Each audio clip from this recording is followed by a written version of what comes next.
Hey everybody! Today we are going to learn how to add music to a video in Adobe Premiere Pro, so your video has background sound that enhances the mood.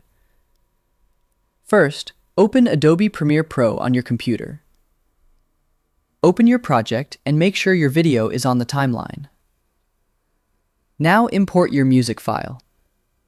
Click File, click Import, select your music file and click Open. The music file will appear in the project panel.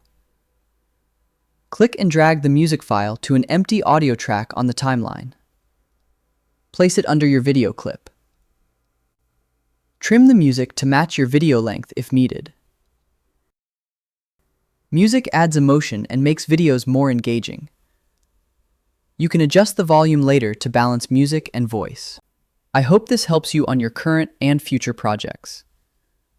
Thank you for watching.